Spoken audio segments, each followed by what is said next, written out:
girl, what you doing? Where your man?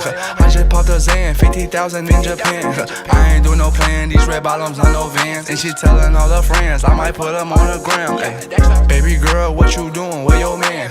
I just popped a Zan. Hey, what's good, Dream Team? It's your boy, This Is Dream, and we're back again with another vid. Alright, so today we got another reaction quest. We're about to react to is 9 real life horror stories that will probably ruin your day.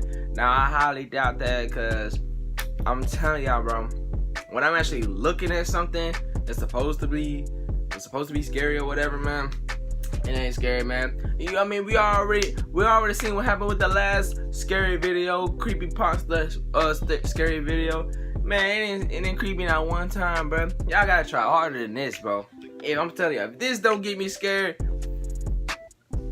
hey, I'm disappointed in you. I thought you're gonna do way better than this one. You feel me? So yeah, enough of me talking. Let's go ahead and jump into the video. But before you do, make sure you smash the like button. Make sure you subscribe to more lit content if you're new.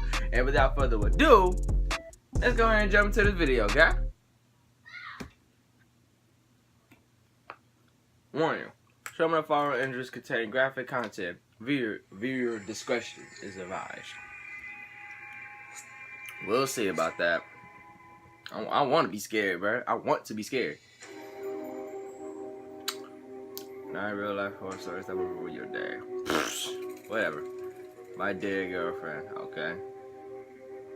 Number 9. Let's get it. On July 1st, 2014, in the No Sleep subreddit, Reddit user Nathan wrote a post claiming his dead girlfriend, Emily, is sending him messages on Facebook. Emily died on the 7th of August 2012 in a car collision. On September 4th, 2013, he received the first of what was to be many messages from his dead girlfriend. It began with a simple hello. According to Nathan, only he and Emily's mother shared admin privileges of Emily's Facebook account. But when it became clear it was not Emily's mother sending the messages, Nathan assumed one of his late girlfriend's friends had hacked into the account. A couple of months later, a second set of messages appeared on Emily's account. Nathan immediately recognized that the messages were snippets of previous conversations he and Emily had posted through Facebook. Then, all of a sudden, things became even more chilling. Nathan began receiving notifications that Emily had tagged herself in a photo. He recognized that Emily would tag herself in spaces where it was plausible for her to be, or where she would usually stand.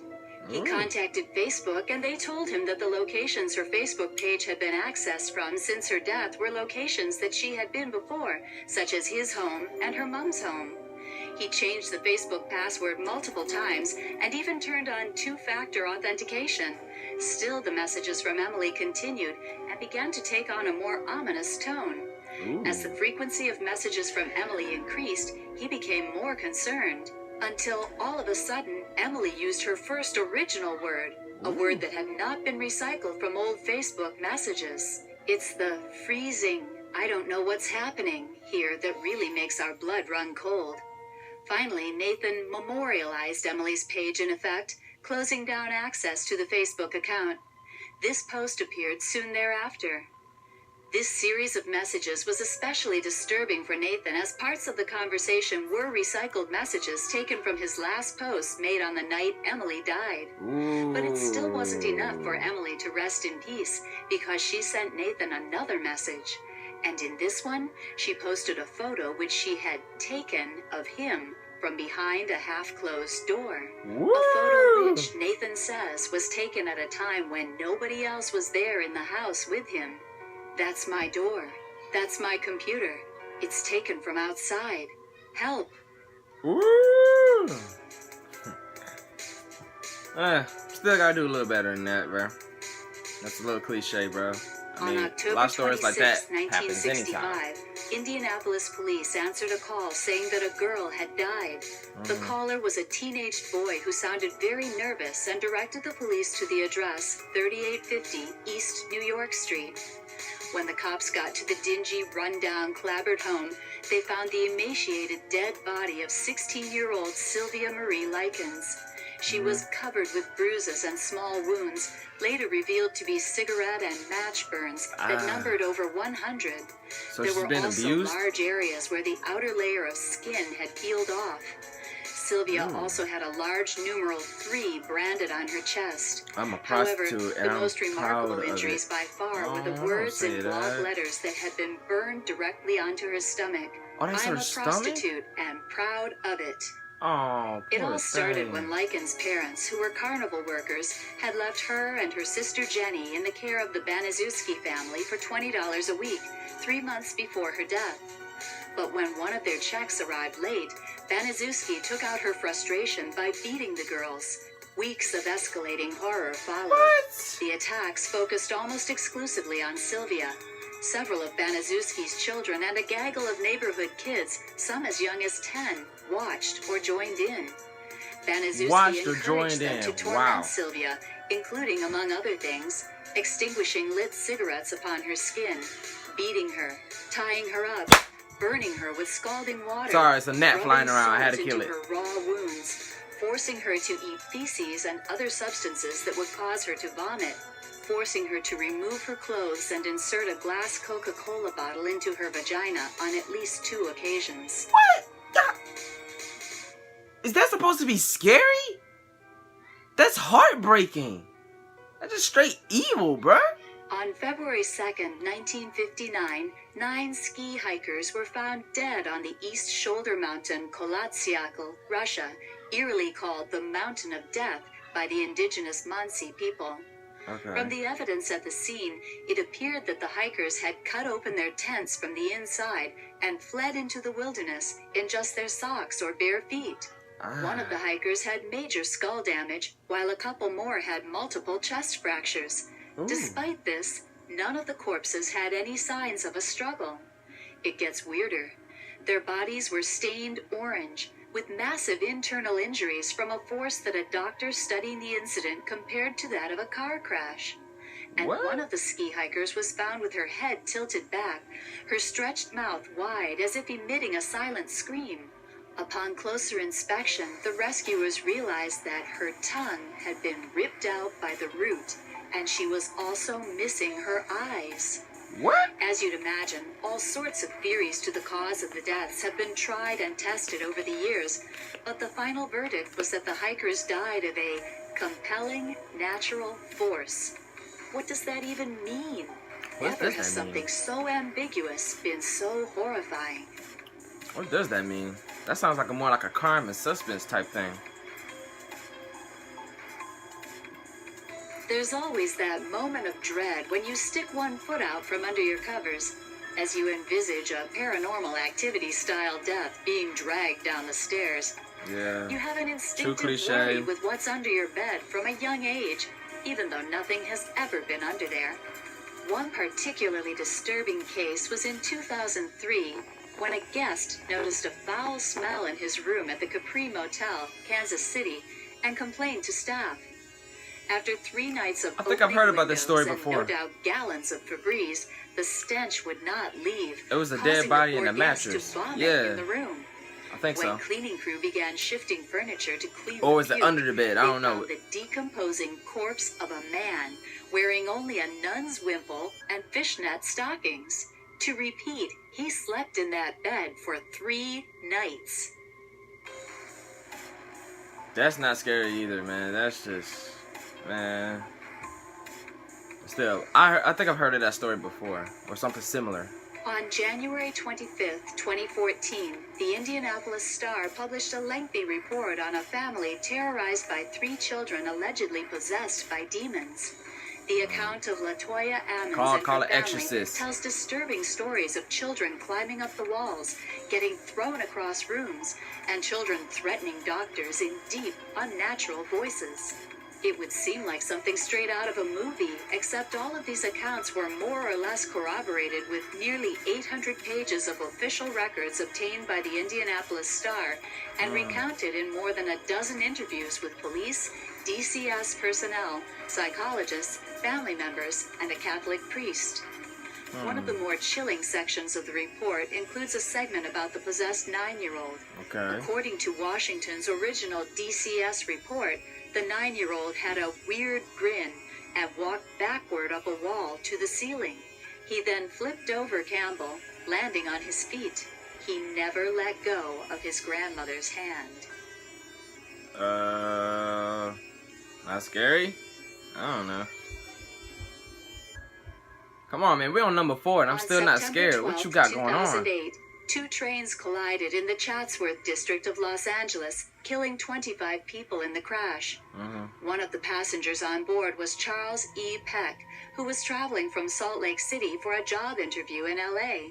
His hopes were high on landing the job as his fiancée, Andrea Katz, lived in California, and he planned to marry her if he was hired. No. During the next 11 hours, Peck's mobile phone sent numerous calls to his fiancée, son, brother, stepmother, and sister. Overall, his loved ones received a total of 35 calls.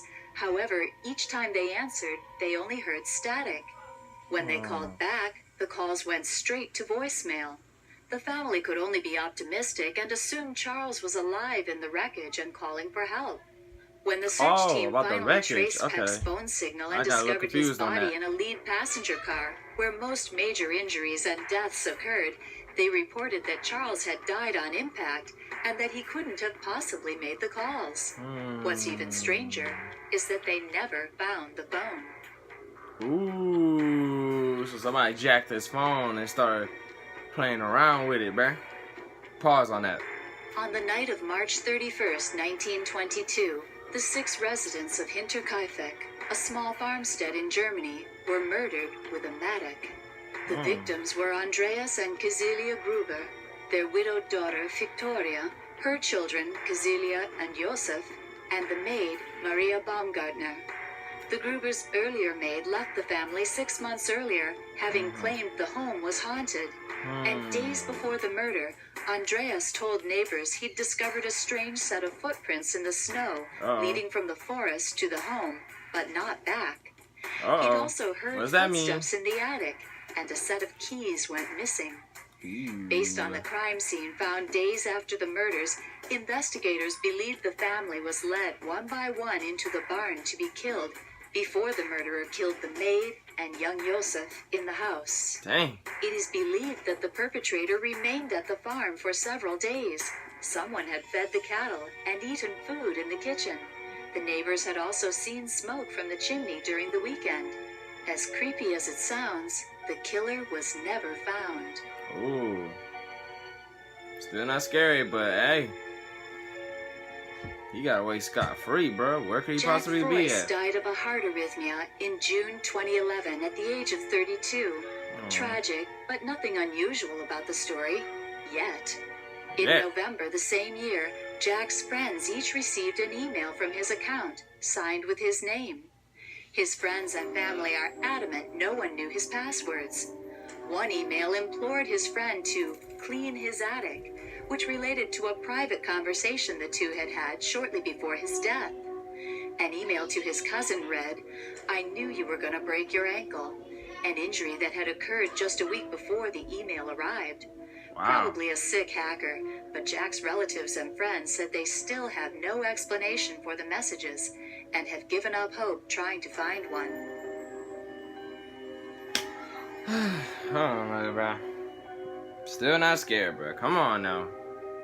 Probably the most notorious killer clown in human history. Oh, John Wayne yeah, I know Gacy him. Was a Chicago I heard about serial him. Killer responsible for And the then murders of the at last least he had a 33 death young sentence, and his boys. last word was He buried most of the bodies eat his in the butt crawl or something like space of that, his or house, in his yard. something about his and when butt. he started It's to something run about out of that. space, he dumped them in a nearby river.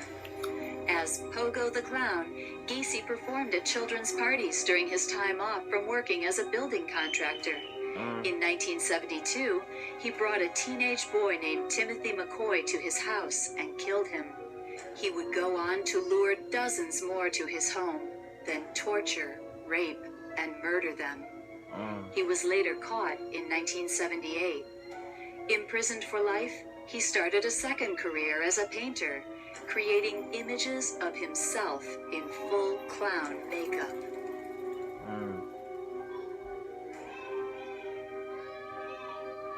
So you're not gonna tell the part that where he got caught and he's been sitting in prison alive, and then he had a death sentence, and his last words was, I think his last words was "eat my butt" or something. I forgot, man. It's been a minute. But yeah, bruh, I'm disappointed, bruh. I thought this was gonna be a little bit scarier than what you sent me before, but sadly it's not, bro. Bro, when I'm telling you, when I want to get scared, bro, I'm talking about I want to get scared, bro. I don't want to be sitting here with a straight face looking at the video and I'm not even getting chills on my body, bro. I'm not even getting scared right now. Like, bro, come on, bro. Now, if it was me back in the old days, I would have easily got scared of this. But since I'm more developed, bro. I'm on my Super Saiyan 3 right now, bro. So yeah, man. Of course, this basic stuff. This is basic stuff, man. This ain't gonna scare me, not one bit. You feel me? This is just basic stuff. You feel me? But yeah, man. Gotta try harder than that. Gotta try harder than that. Anyway, guys, hope you guys enjoyed this reaction video. If you want to see the original video, I'll put the link down in the description below alongside my social media such as Instagram, Twitter, Facebook, and Snapchat. So go and follow me and add me on Snap. If you have reaction requests, hit me up on my IG, my Twitter, or comment down below of this video. Let me know what you want me to react to next, or have an idea on the next lit video. And yeah, dream till we lit, always lit and forever be lit. And remember, don't go to sleep and dream about your dreams. Get up and chase them. Simple as that. Until the next lit video, this is Dream out.